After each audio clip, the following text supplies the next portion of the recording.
Section 1. A Call to Remember, the Hanukkah Letters. The second book of Maccabees opens with urgency. It begins with letters from the Jews in Jerusalem to their kin in Egypt. The letters urge the celebration of Hanukkah, commemorating the temple's purification. This festival is a time for joy and remembering God's intervention. The letters are more than invitations. They bind a scattered people through shared observance. They recall suffering and highlight miracles leading to freedom. The festival is a divine ordinance, a way to honor God's saving acts. The tone is earnest, pleading for the Egyptian Jews to understand the significance.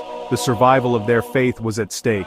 These letters set the stage for the dramatic narrative that follows. They provide a framework of meaning, showing events as part of God's ongoing relationship with his people. Celebrating Hanukkah is a vital act of faith, a public declaration of loyalty to God. It rejects forces that sought to extinguish their traditions. The memory of the temple's rededication must be kept alive.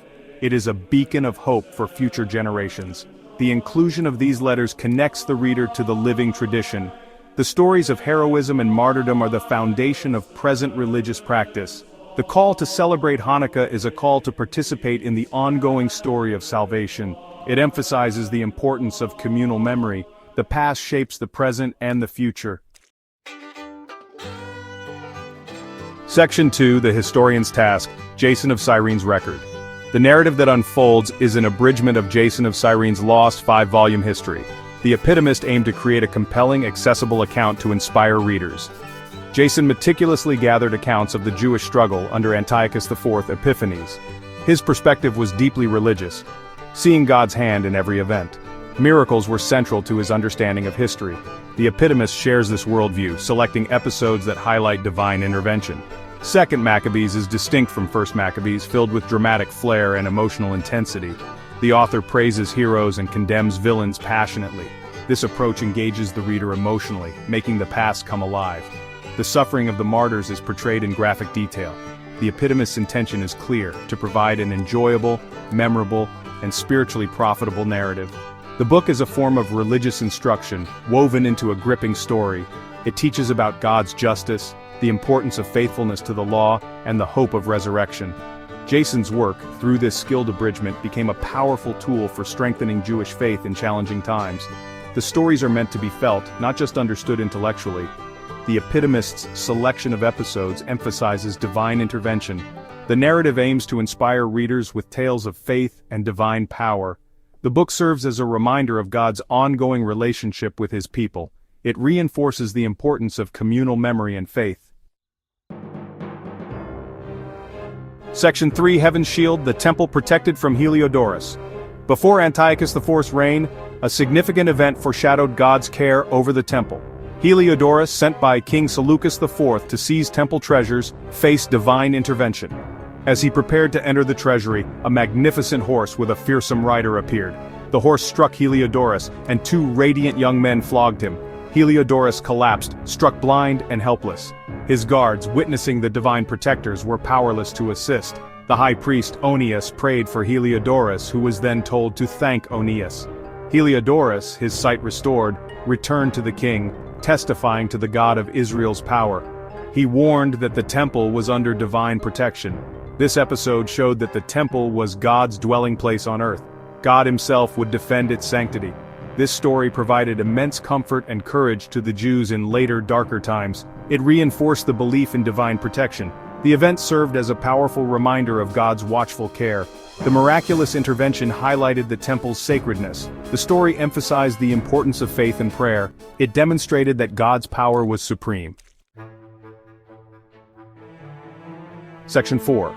Shadows in the Sanctuary, Corruption and Ambition.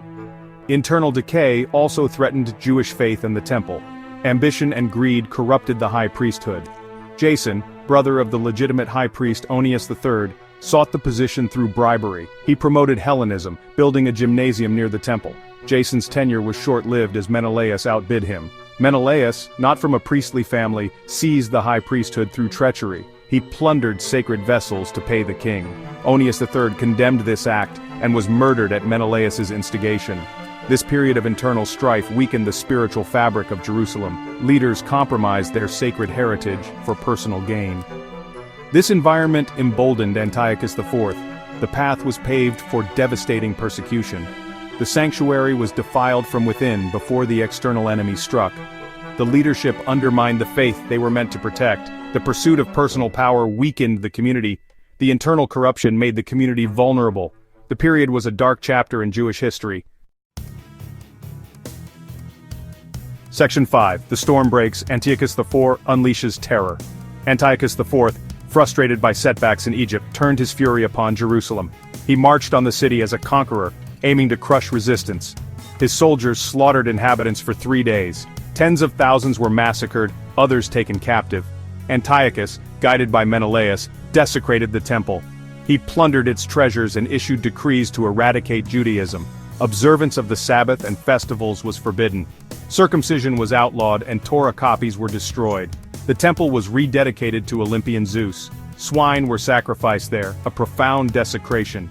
Antiochus sought to force Hellenistic culture upon the Jews. The choice was stark.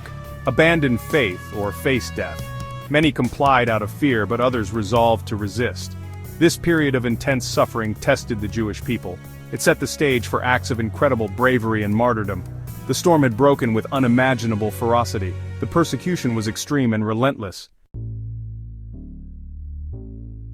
Section 6. Faith forged in fire. The Martyrs Defiance. Stories of extraordinary courage emerged during Antiochus's persecution. Eleazar, an elderly scribe, refused to eat pork, a violation of Jewish law. He rejected deception, choosing to die with integrity.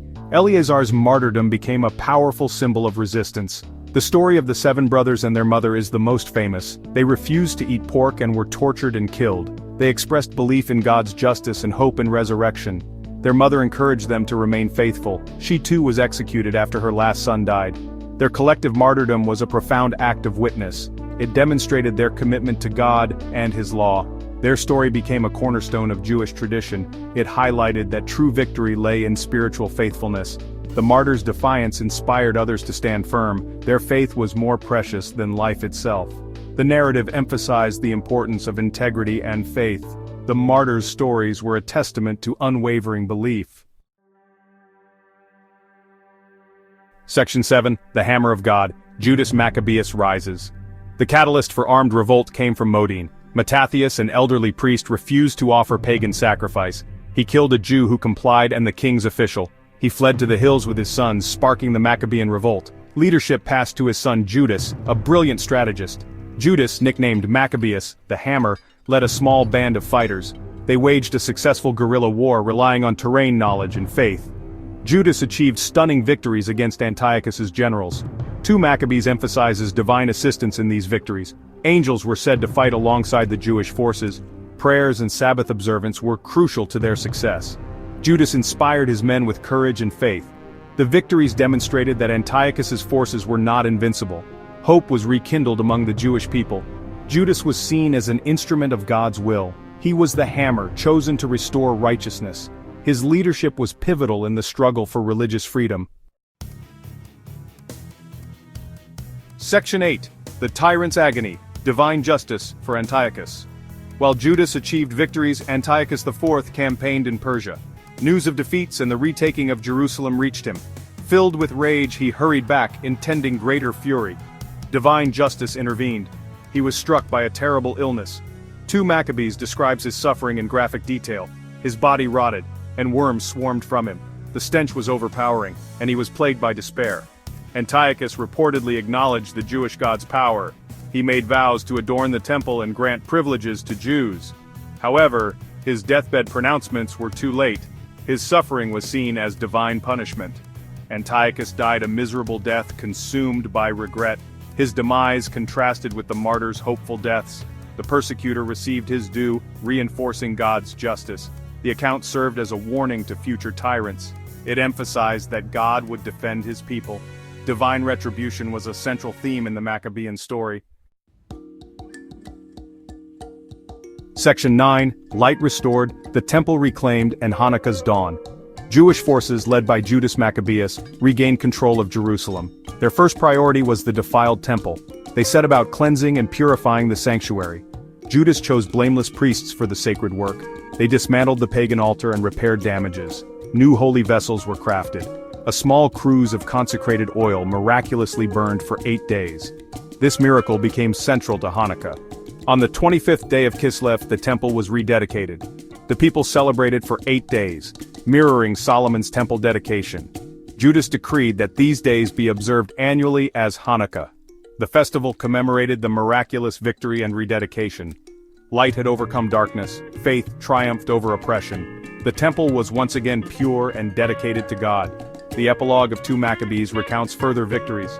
The story offered a powerful message: faith in God brings hope and deliverance. God's presence remained with his people, a shield and a guide.